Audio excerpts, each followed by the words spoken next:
Ассалаумағалейкум құрметті көрермендер. Тұлға арнасына қош келдіңіздер. Біздің арнамызды қолдап, лайк басып, комментарий жазып отырайық ағайын. Біз бүгін жарық еткен жұлдыз Бекзат Саттарханов туралы айтатын боламыз. Қазақтың даңқты боксшысы Бекзат Саттарханов 1980 жылдың 4 сәуірінде киелі Түркістан қаласында қарапайым отбасында дүниеге келген. Әкесінің есімі Сейілхан, анасы Сырлыкүл.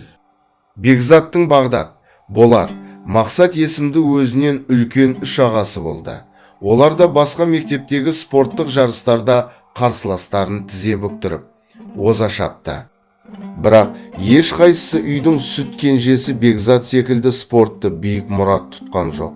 Ал кішкентай кезінде көп ауырып, өте әлсіз, алжуаз болған Бекзатты атағы жер жаратын даңқты спортшы болып, есімі тарихта қалады деп ешкім ойламаған еді.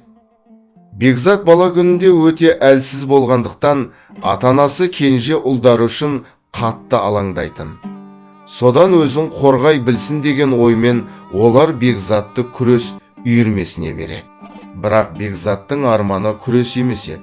Бұл спорт түріне ынтасы болмаған соң, сондай-ақ күреспен айналысу бойдың өсуіне кедергі болады дегенді естіген Бекзат күресті тастап, бокспен айналыса бастайды.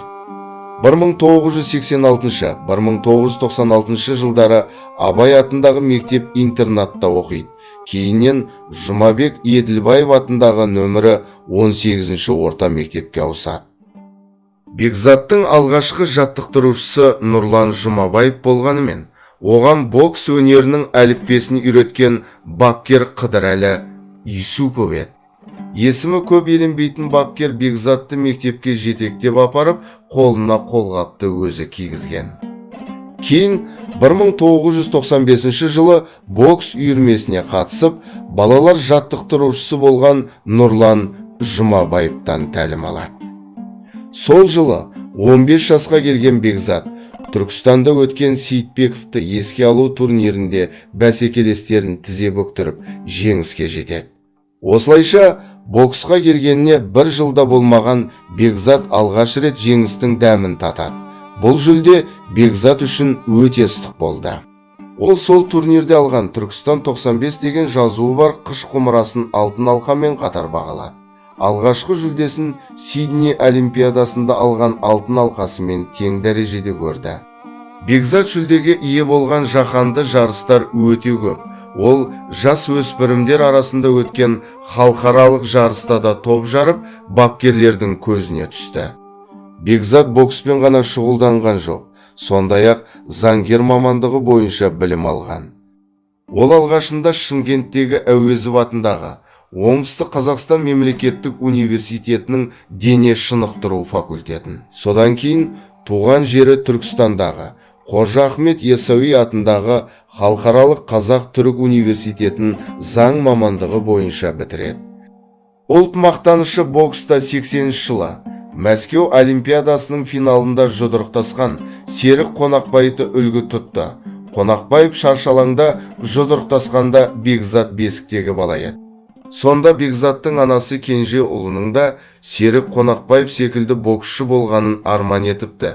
Бекзатты анасының сол арманын орындағысы келді ме?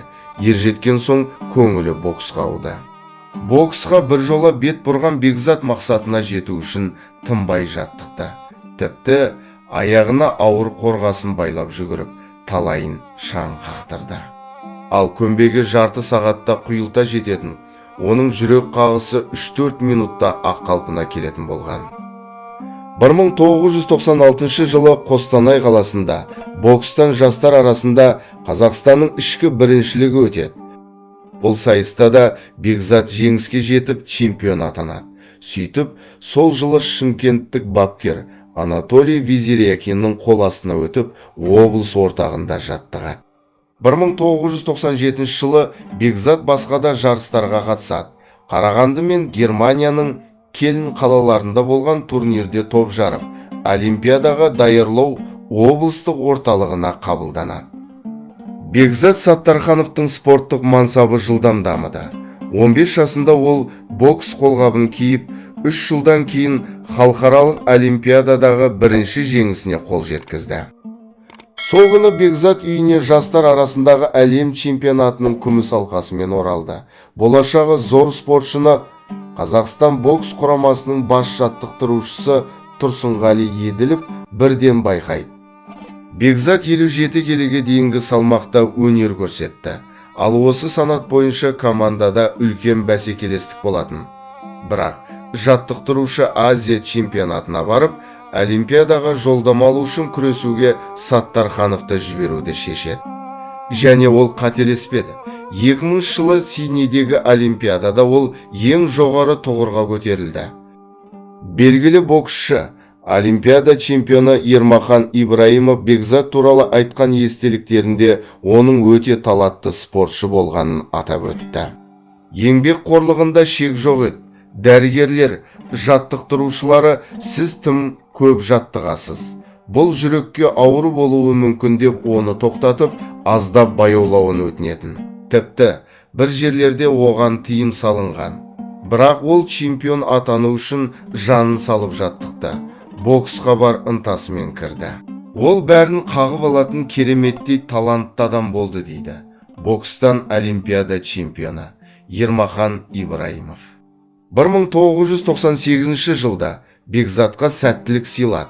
Ол жас өспірімдер арасында өткен Аргентинадағы әлем чемпионатында күміс жүлдеге ие болды. Сол жылдары Қостанай қаласында өткен жарысқа қатысады. Алайда 54 келі салмақпен сынға түскен Бекзат Марат Мәзімбаевтан жеңіліп қалады. Дегенмен бапкерлердің көзіне түсіп, сенімінен шыққан Бекзат еш қиындықсыз ұлттық құрамаға қабылданады. Бекзат сондай-ақ Түркістанда өткен Әбдісалан Нұрмахановтың құрметіне орай ұйымдастырылған турнирде жеңіске жетіп қана қоймай, ең үздік боксшыға берілетін сыйлықты иеленді. Сағадат Нұрмағамбетов атындағы турнирдің де жеңімпаз атанып үлгерді. Ол Таиландта өткен бүкіл Азия біріншілігіне де қатысып, жүлдегер атанады. Ал 1999 жыл оның Сидней олимпиадасына бір табан жақындауына ықпал етті. Сол жылы Венгрия мен Болгарияда халықаралық турнир болып, Бекзат бәсекелестерінен оза шабады. Осыдан кейін Ташкентте болған бірінші Азия біріншілігіне қатысып, күміс жүлдегер атанады. Бекзат барлық сайыстарда жеңіс тұғырынан көрінді. Көптің есінде қалған 2000 жыл тек Сидней олимпиадасындағы жеңісімен ғана ерекшеленбейді. Себебі Бекзат мұхиттың ар жағындағы 4 жылдық додасын аттанғанға дейін жеңімпаз атанып қойған болатын. Ол Қырғызстанда өткен Азия ойындарында, Испанияда болған халықаралық жарыстарда қазақтың көк жалауын желбіретті. Сонымен қатар Астанада өткен Қазақстан-Куба кездесуінде айқын жеңіске жетіп, Чехияда болған Гран-приде жеңімпаз кубогын иеленіп, төбесіне көтерді. Ал Мәскеу қаласындағы ТМД елдерінің біріншілігінде 4 бірдей жүлдені жеңіп алып, сайыстың үздік боксшысы деген атақ алды. Дегенмен, солардың ішінде Бекзаттың ғана емес, Қазақстанның да атын бүкіл әлемге танытқан ең сүбелісі әрине Сидней олимпиадасы. Бекзат сол Сидней олимпиадасына барар сапары алдында шынығып, шыңдалып жүрген кезінде сұхбат берген еді. Сонда боксшы, әшейіннен әшейін баруға болмайды ғой. Барғаннан кейін міндетті түрде алтын алқа алу керек. Елімізді, халқымызды қуанышқа бөлеу керек. Өйткені халық атымыздан үміт күтіп отыр деген болатын. Өз айтқандай-ақ ол Олимптің шыңына шығып, алтын алқаны алып қайтып, елін, халқын қуанышқа бөледі. Сөйтіп, енді ғана 20-ға толған Бекзат өркөкірек Американы, әлем чемпионы Хуарестің өзін жылатты. Сонда шартарап қол соқты. Қарапайым қазақ жігітінің Бекзаттың жеңісін көргенде шаттанбаған, қуанбаған қазақ қалмады.